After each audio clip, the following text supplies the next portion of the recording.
Hey, we're live now. I have to go back to Zoom to find Suzette. So give me a minute. Okay, it's just you and me. So, can you go Can you go change and come right back and say okay, go change. I'm gonna start the show in a minute.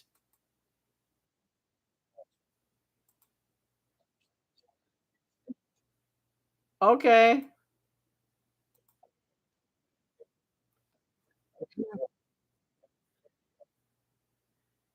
just a Hollywood second. 772-673-49021. Okay, I have to get Zoom back up on my phone.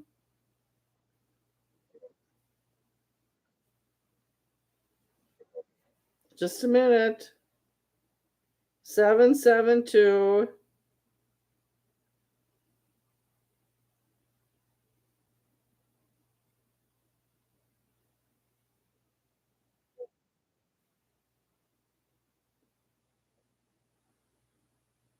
Now I'm trying to get you on here. I think Suzette's, there's two of me and one of you. Okay, I gotta put this on speaker just a minute. Now I'm gonna, okay, I have to mute. Can you hear me? Can you hear me? Can you hear me right now?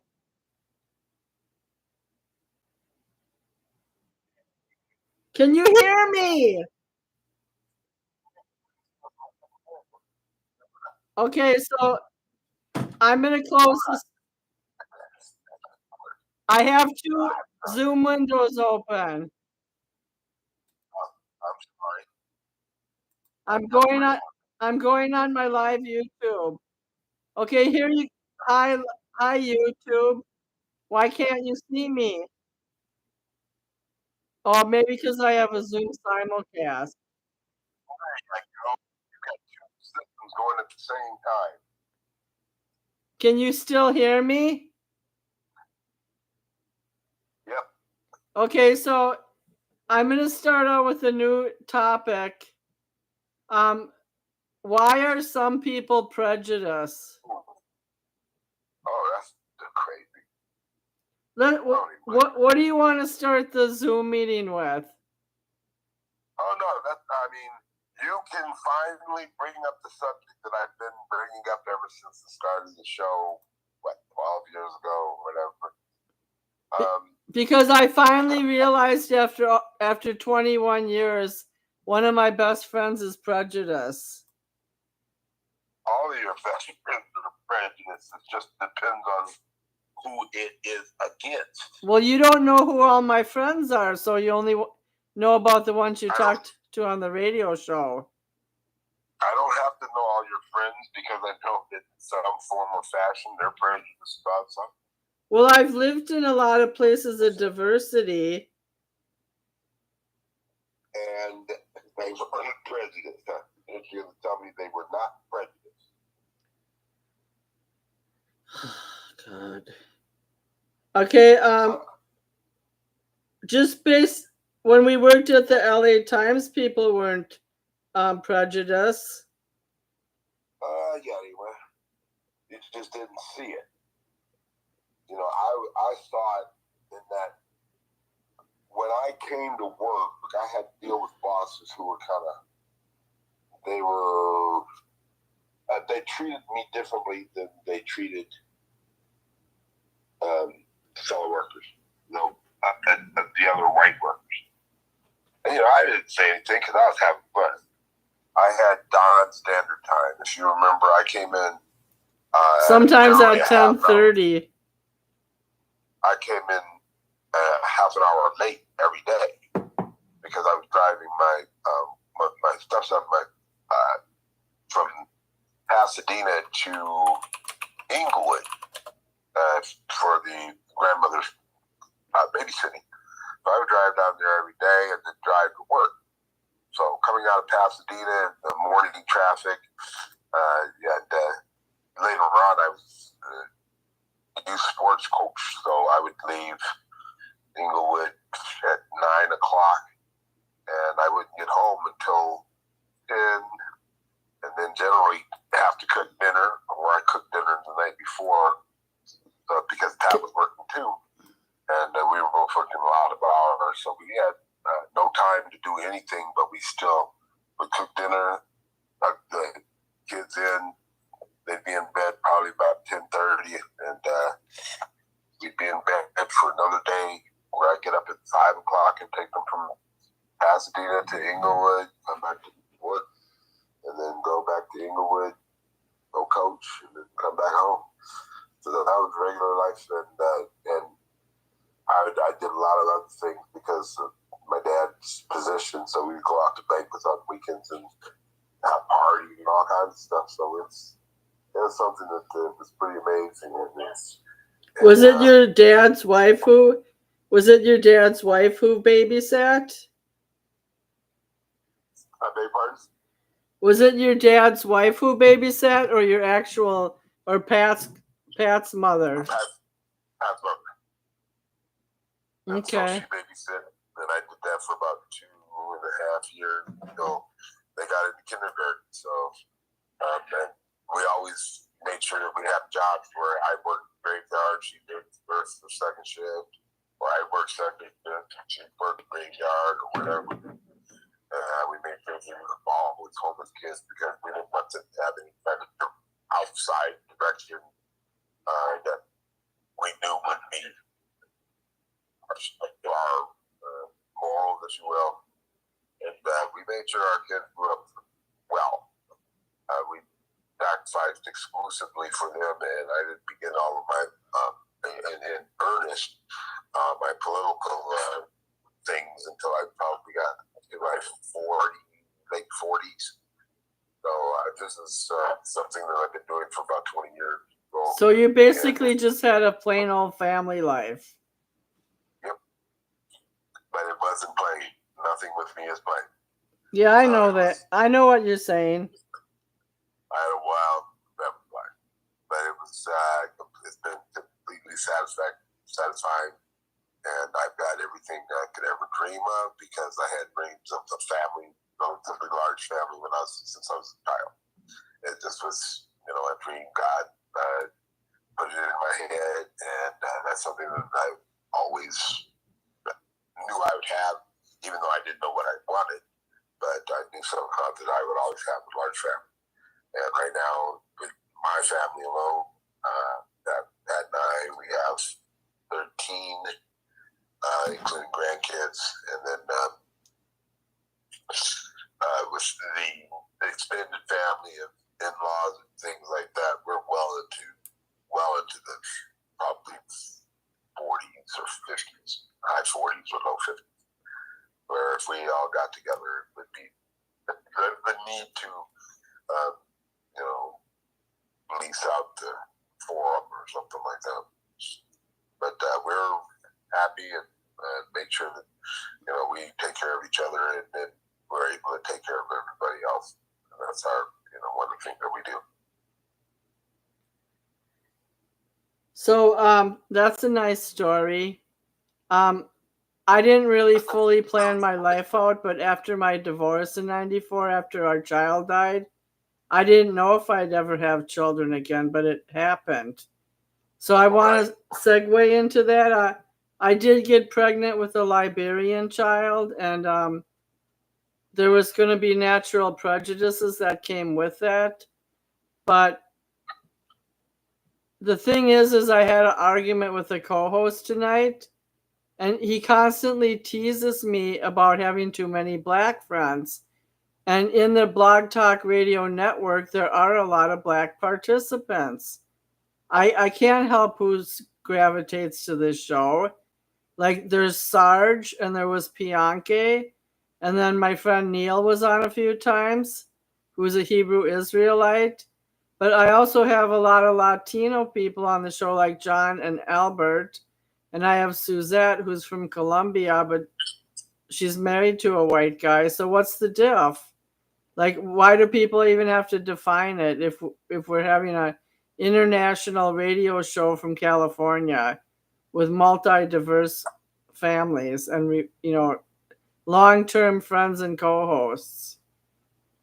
Well, the co-hosts have to have their autonomy too. I mean, we're all individuals. We have our own backgrounds, viewpoints, and we were talking about this off air, where some of us, I'll go into pejorative, some of us have shortcomings, weaknesses, and it's okay not. It's okay for. Yeah, go ahead. It's okay for John not to have children, but on one hand, one day he says he wants to adopt my son, which would be unrealistic at this point. On the other, the thing is I'm wondering why he's getting under my skin.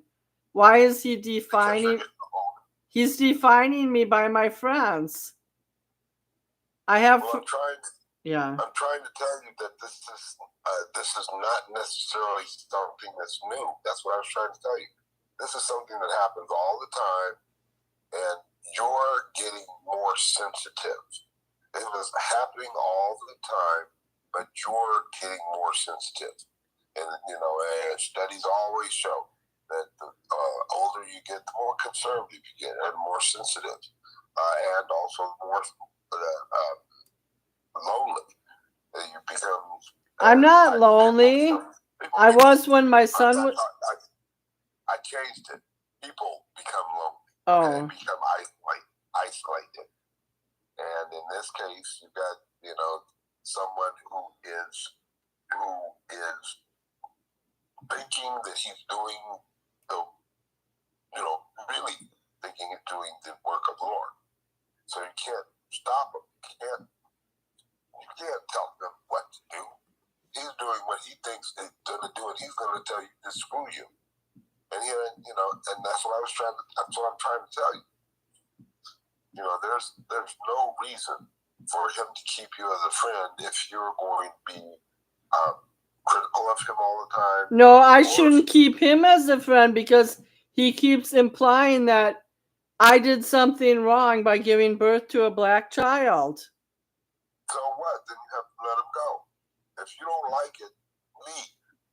I did leave for a while. I did leave the friendship for a while. Because what he's really trying to do is, when he's on our show, he defines people by race, religion, and color. He said, remember the argument he said about Asian kids? That they all test well, they're all disciplined, they're all naturally smart. It doesn't matter what other races do, the Asians are always going to win. But really, the Asian kids, either from Japan or Korea or somewhere else, they have parents that are promoting education. That's why they're smart. And in Japan, they have kids in school 10 hours a day. American kids are not disciplined. Well, give them their prop. We're 33rd. We just grew one notch in the world education graduation system. So, and with our education system, we've got to take into account that we've got every nationality under the sun here that are reflective of either public school education or education in general. So we've got in a way, huge disadvantage because we're taking in all these other people and they're going to school freely, for free. So we've got, it's our responsibility to make sure that we have manpower, work impairment power, or that system stats, to be able to take all these people. And we can't do it. We're showing that we can't do it. That's our main thing, is that we don't have enough staff for all of our schools. That's the main problem. Well, up in here in Duluth, it's the end of the school year, and they've already posted vacancies for next year. and there's about 25 openings, which I do believe all of them, but about 5 will be filled. Yeah, well, you're lucky because we here in Washoe County are looking at generally 700 to 800 a year of a shortage. We have substitute teachers who would substitute 24/7 and make $45 a day, and the school district would run them down like donkeys. So we have the national teaching problem. Clark County has 2,000 teachers every year. That's a shortage. That's just teachers. I'm not talking about bus drivers, cafeteria workers, and janitors, and all those people. They've got janitors who have to clean up 2 and 3 and 4 schools right now, and usually they just have one. They're home. So there are deficit. The school systems all over the country that I can't pick on this. I already knew that was true because I went down to Madison, Wisconsin 2 summers ago, and it was like early August, and they had 130 openings just in Dane County alone. Like, I think it was just one Madison school and one Middleton school. Like, for 2 smaller school districts, they had 130 openings. Yeah, well, I mean, these things are something that we can't help.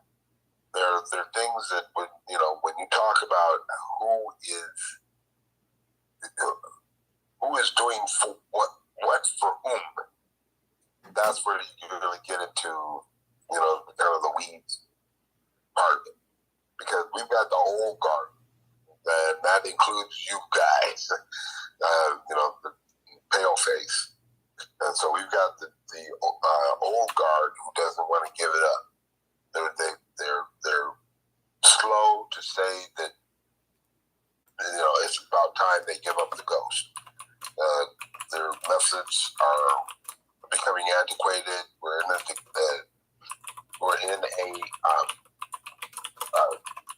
mentally conscious decline. We're actually, and these people are under, they're in the clouds because we're actually growing. We'll be growing until 2008. But everyone was talking in the news that we're having such bad times at the end of the world, just like you and John, and that we're not going anywhere for a while, for a long time, maybe a couple thousand years. But we're not going to look the same. We'll all be brown. We'll all be listening to rap and telling people to be real instead of who they're not. Africans don't forever, and then you get your name ripped away from you, and you're not real. You can start valuing being real, almost to the point that you go out, get your own name, or you find your name through the ancestors and adopt your new name, or your new old name. But yeah, I wanted to mention something because we've been on the air 18 minutes, hallelujah, and we only have 9 minutes to go before I have to leave. But I want to say that, someone's trying to join. Hi, Suzette. Hi, Suzette. Wait then. Can you hear us? Suzette? Suzette? All I wanted to do was say, Jane, that you don't understand how hard it is for us to go through life without our real names. And I've been saying that the whole time. Yeah, I want to make a comment about that, but I want to verify if Suzette's on the air. Hi, Suzette. Can you unmute yourself, Suzette? Unmuted. Okay. Hi, nice. I've been trying. I'm really sorry. I had to change the meeting ID, which made it even more confusing. Oh yeah, I know. I kept trying, and I was like, "What is going on?" So anyway, I was trying to do it through the computer, and so anyway, I'm on. So hello, everybody. we've been on. Hello, Suzette. Hi, Don. Thanks for joining. We were gonna do a show on why the media is still so Are you doing dishes? I just muted myself. Go ahead. Sorry. We were doing a show on we were gonna do it on why from the time that Donald Trump rolled up the elevator in 2016 to now, the media is still obsessively focused with him. And I was gonna do a show on toxic election cycles, not just him, but other elements. But then I had an exchange tonight with one of the co-hosts, and it became evident to me, and I can see who's muted, by the way. It became evident to me that this co-host that I've known 21 years keeps picking on me for having a lot of black friends, which I believe could translate into having like by having a lot of black friends, maybe he's criticizing me for having a black child. But the point is, on Blog Talk Radio, we got a lot of black co-hosts and hosts. There's Jay Riles in Texas. There's a guy named Earl who's a poet. And I started out on the Ernest Radio Network with my white friend from Oklahoma. And we had tons of black hosts on the show. What's the big deal? We also had Latino and white. So I don't really understand his point why he keeps picking on me. Like I'm some teenager in the wrong neighborhood. Like I'm 63, I live in Duluth, and the minority population here is like 5% between Native Americans and blacks. So is he trying to say that I'm not supposed to be somewhere? Like, I don't know. That's a good question. And Suzette, I have no idea. Suzette, your dialect is completely Caucasian, but you're from Colombia, and I'm pretty sure you don't want to be pigeonholed just by your nationality or skin color. Like, who wants that in a state like California where there's over 300 ethnic groups? Yeah, really. And basically, it's just people you gravitate to and like-minded people. So, I mean, in thoughts, and that's just the way it goes. It's not something, well, I don't know, I can't speak for you, but it's not something that you seek out as far as I'm only going to be talking to Latino people or only to, Indian people or Caucasian or whatever. It's just natural gravitation to people yeah, like that you connect with. You're right. That's a good point because at one point throughout the 14 years I've been on the air, remember that guy Mike Peters in New York, the one who would talk about how he had a gun in the Northridge earthquake? I know he's your Facebook friend, and he's called your show. Like, we meet all kinds of people. It doesn't matter their skin color. All their backgrounds are different. And I didn't really understand my friend's point. Like, what's the point of saying this? Like, when I worked at the American Red Cross, we only have 8 minutes left or something like that. But when I worked at the American Red Cross, I had 2 Armenian friends. I had 3 people from Guatemala. I had 1 from another Asian country. I think it was the Philippines. So, like, in California, that happens all the time. I didn't judge or I didn't compartmentalize them. They were just all my friends. So that's all I want to say. I really don't know how much time we have left, but I think it's less than 8 minutes, you guys, because I've been struggling on the air to get things going. So Don and Suzette, why don't you guys make some comments while I check the time of the Zoom meeting? Okay. Well, I would just say not to worry about it. I mean, that's their problem, and don't let it bother you. I mean, you've already, established, well, anyway, we have that it doesn't matter how many friends that you have of this color or that color or whatever. It's just a matter of making connection with people in general. And it doesn't, like you said, doesn't matter their background. If there's a connection, then, you become friends and and that's that, so don't worry about it. I wouldn't waste any of your precious time as far as on this earth. Every minute you waste thinking about what that person said is a wasted minute, I would say. That's perfectly said, and I just want to give one more example, okay? Thank you. No, Jane, you don't need to make any. No, I want to talk about Singapore Mike. Why? He's not there. Because it's a positive statement. So Singapore Mike told one of our hosts that my friend asked Singapore Mike, "Who is God to you?" And he said, "God is love." And it was like a universal Woodstock type definition, like God is love. We're all connected, that kind of stuff. And then my friend told me tonight while we were discussing that and all the differences, I told him basically that, so what if he answered like that? Well, then that person said, well, he didn't answer the way that he was supposed to, that God is Yahweh, and that's the only living God. Well, I said everybody was raised in different cultures, like Hindu and Buddhist and such. So that was just a perfect example of how this person sees other people. And by the way, we do have 5 minutes left. Because we've been on the air 25 minutes and 56 seconds, so we have about 4 minutes left.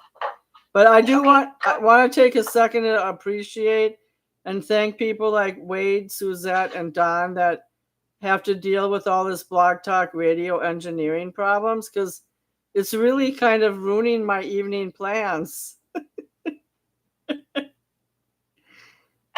Yeah, I'd imagine so. After you have something planned and a good conversation you want to have and discussion, and then it just blown out of the water. Anyway. Suzette, do you still go on Spreaker once a week?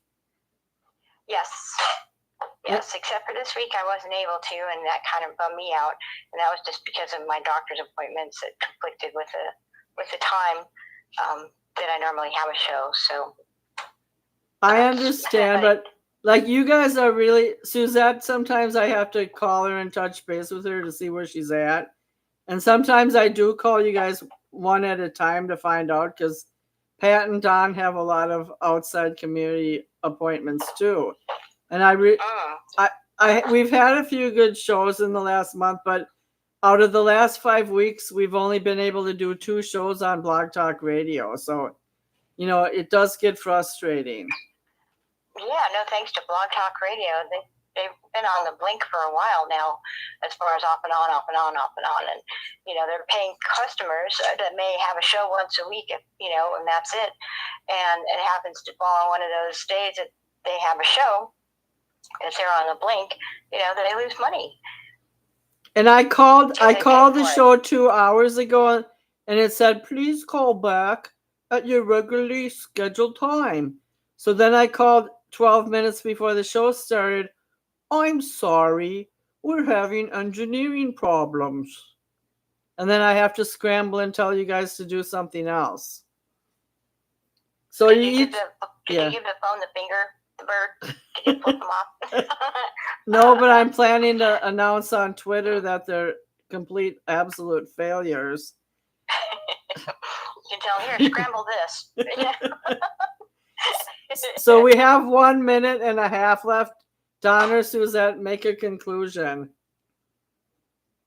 Blog Talk Radio is beginning to suck, and and people around the world can connect with whoever they want to, whether it's of their people. I mean, well, people. I don't know. I just don't get it. So, don't worry about the race if you connect with somebody, and don't worry about what other people say.